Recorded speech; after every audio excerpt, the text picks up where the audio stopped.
خواتي خواتاتي اهلا وسهلا مرحبا بكم يا جماعه الخير مساء الخير عليكم زلف الاول والسلام عليكم.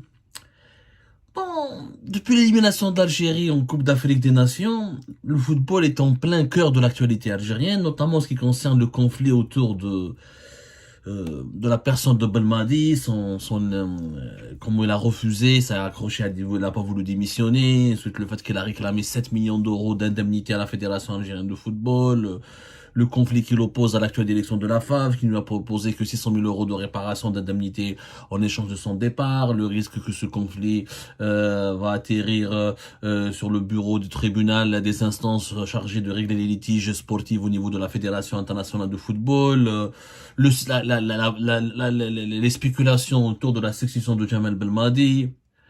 Ouais, moi, le football, je suis passionné du football. Bon, le football, le sport, ce n'est pas un sujet de priorité. C'est pas une priorité pour l'Algérie, pas clairement. Mais il y a un personnage qui, pour moi, illustre, qui est un entraîneur de football, qui est un footballeur, et qui a un entraîneur qui a brillé sur la scène africaine récemment. En tout cas, il était parmi les compétences algériennes les plus connues sur le plan africain dans le football. Et qui illustre pour moi, qui symbolise aujourd'hui le mépris affiché par l'État algérien à l'égard des compétences algériennes. Il faut dire que nul n'est prophète dans son pays. Nul n'est prophète dans son pays. Et ben c'est le cas absolument de monsieur Adel Amrouche. Adel Amrouche, cet Algérien qui a entraîné plusieurs équipes africaines, cet Algérien qui a entraîné en Belgique, cet Algérien qui a quand même s'est illustré, qui a qualifié plus des nations africaines à la Coupe d'Afrique des Nations. Vraiment, il n'est vraiment pas prophète dans son pays. Nul n'est prophète dans son pays. En tout cas, c'est certainement pas Adel Amrouche. Adel Amrouche, pour moi, j'ai analysé tout à l'heure, je discutais avec un ami. Je dis, mais pourtant, ça mériterait qu'on en parle. Franchement, ça mériterait une émission. Tout le monde se pose la question, qui doit succéder à Jamel Belmadi? Pour le moment, on parle que de grands noms. Vaida Lozic, on parle d'un entraîneur portugais qui m'a, le célèbre Carlos Queiroz, certains proposent des noms encore plus prestigieux, d'autres ils veulent, des entraîneurs français, d'autres ils veulent, le Renard, d'autres ils veulent, où j'ai proposé, le retour de Vaida Lozic, mais personne n'a pensé, Hervé Renard, voilà. Personne n'a pensé à Adel Amrouche. Pourtant, quand on voit le parcours de Adel Amrouche, il force le respect. C'est quelqu'un vraiment qui force le respect. C'est Ouled El-Qouba, c'est un Algérien pur souche, il connaît le pays, il connaît la mentalité algérienne, il connaît aussi, il est jeune, à 55 ans, il a surtout une sacrée expérience en Afrique. Mais sa compétence, elle est totalement écartée, elle est totalement méprisée. Il est méprisé, ce gars. Personne n'a cité son nom parmi les potentiels successeurs de Jamel Belmadi ou les potentiels entraîneurs qui peuvent entraîner l'équipe nationale. Et pourtant, il a du parcours, ce monsieur.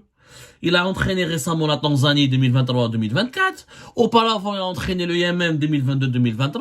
Avant la Tanzanie, il avait une expérience au Botswana 2019-2022.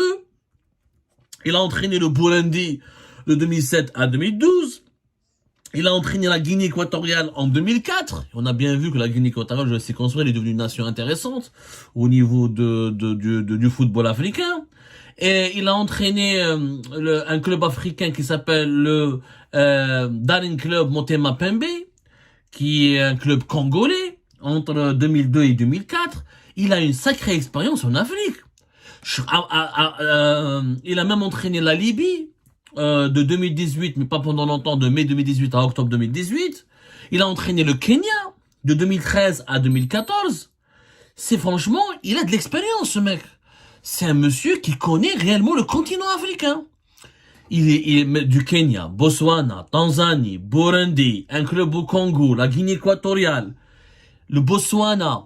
Au moins 7 étapes durant son parcours. Elle dit juste entre 2004 jusqu'à 2024. Et durant ces 20 dernières années, il a entraîné davantage des équipes des sélections nationales africaines qu'autre chose. Bon, il a eu une expérience l'USMA, qui a été courte, en 2016.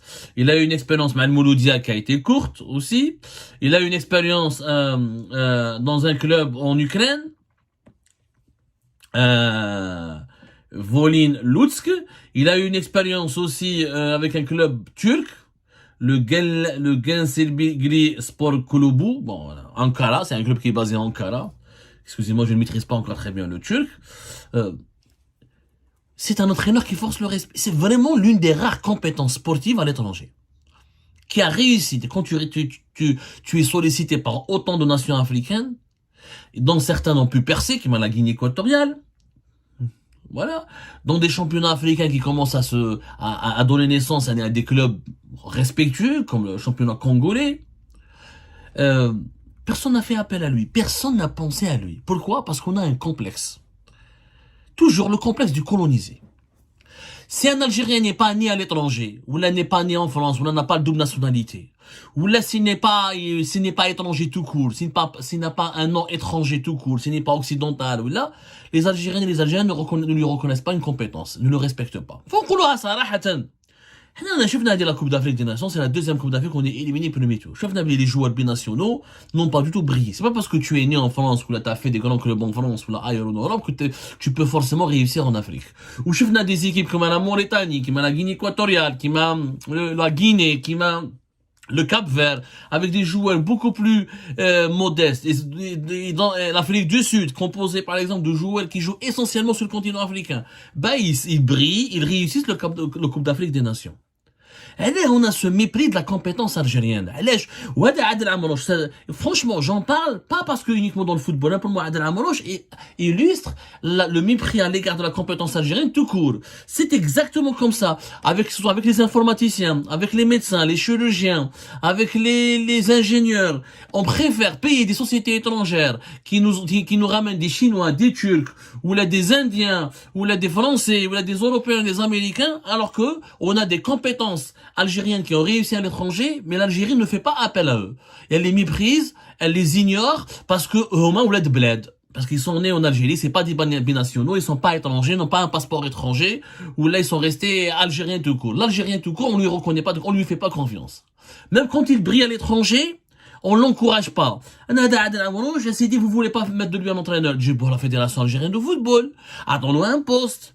Il peut ramener un plus quand même.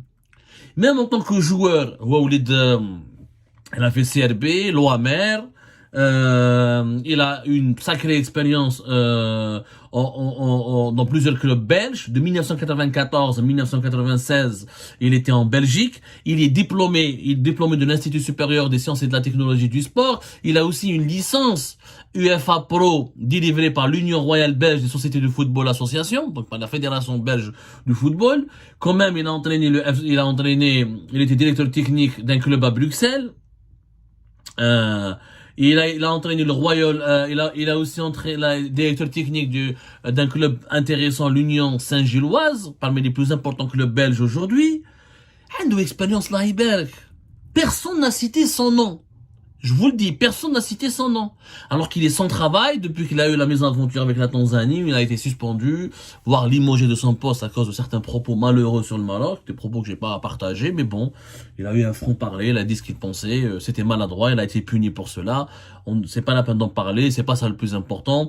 Et même des grands, même Mourinho, même des grands entraîneurs à travers le monde, Guardiola, on dérape des fois, il affirme quelques propos malheureux. Mais il reste une sacrée compétence. Il a de l'expérience, ce gars. Il a été formé en Belgique, il a connu le championnat européen, il a connu le championnat ukrainien, turc, il a connu aussi surtout le continent africain. Je pense qu'aujourd'hui, c'est le bonhomme qui est le plus préparé, le plus disposé à conduire la sélection algérienne de football à aller vers des succès importants. Pourquoi ne pas le tester? Pourquoi ne pas lui donner une chance? Non. Parce qu'elle est وليد بلاد. Parce que اسمه عادل عمروش. لو كان اسمه مايكل quelque chose ولا عنده un double passeport ولا il vient de ولا عنده على باليش une deuxième nationalité. ثم ceci dit, Adel Amrouche, apparemment, il a la nationalité belge. D'après les informations que j'ai pu recueillir, c'est qu'il a fait la nationalité belge. Mais bon, ça n'aide pas. Il n'est pas né à l'étranger.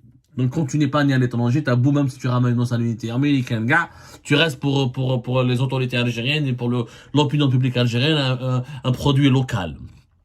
Et on méprise le produit local. Eh ben, pas du tout. Nous avons des élites, nous avons des compétences locales. Quand les compétences locales s'exportent à l'étranger, non seulement il faut les encourager, il faut les remercier, il faut les promouvoir, mais il faut leur accorder une chance aussi de travailler dans leur propre pays, de réussir dans leur propre pays. Voilà ce que je ne comprends pas. Voilà, franchement, je ne comprends pas pourquoi Adel Amrouche n'est pas... au moins, on lui donne une chance. Au moins. Et si vous voulez pas de lui comme entraîneur, au moins donnez-lui un poste sur la Fédération algérienne de football. Son expérience africaine peut être précieuse pour l'entraîneur qui va suivre. Et puis, il faut réhabiliter nos compétences. Jusqu'à quand nous allons condamner à l'oubli et au mépris les compétences algériennes? Et quand demain ils vont tourner le dos définitivement à leur pays, ah voilà, ça Bladou, oui Bladou, son pays il a fait quoi pour lui? Pourquoi son pays ne fait pas appel à lui? Et on devra dupliquer le cas de Adel Amrouche, il faudra le dupliquer à mon avis à tous les autres secteurs où nous avons plein de compétences. Là on fait une success story via Algérie Part depuis maintenant 2 mois, on a décidé de lancer une rubrique en vidéo success story, on raconte les biographies, le parcours des cerveaux algériens qui ont réussi à l'étranger. Dans tous les domaines. C'est des personnes qui sont méconnues en Algérie, mais qui sont des stars dans leur domaine, que ce soit l'informatique, que ce soit l'industrie, que ce soit la médecine, que ce soit la recherche scientifique, que ce soit la biotechnologie, que ce soit les nouvelles technologies de l'information et de la communication.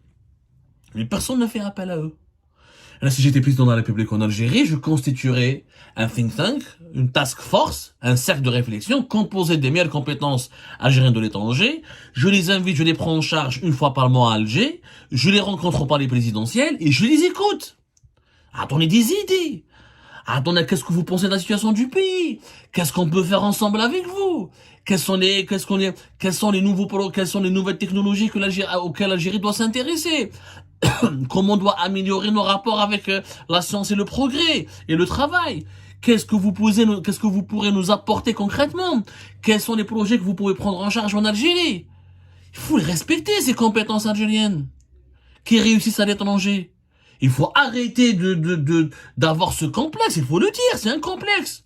Je vous assure, Michael ou la Van Kalkoven ou la Van Khoro, si tu portes un nom à consonance européenne, ah, les Algériens, ah oui, Hada, c'est un bon joueur, ah, c'est un bon médecin, ah, c'est un bon informaticien. Tu vois, comme Qadr ou la Hamida ou la Adel, si وليد القبة ولا وليد البرج ولا وليد نعامة ولا وليد الغرداية, ah, c'est du local, rebouche.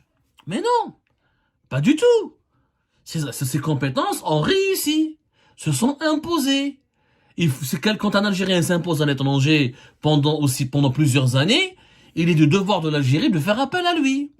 Le Maroc le fait, l'Égypte le fait, les pays du Golfe le font, pas mal de pays africains le font. Il y a que l'Algérie qui le fait pas. Parce que l'Algérie aime les personnes qui sont nées à l'étranger, qui sont ou partiellement étrangères ou sont intégralement étrangères. C'est malheureux, ce mépris malheureux. Il est même inacceptable. Et M. Adel Amrouche illustre à son corps défendant ce mépris et cette indifférence criminelle, à mon avis, criminelle, qui est affichée par l'Algérie à l'égard de ses propres compétences locales qui ont réussi à l'étranger et qui se sont exportées.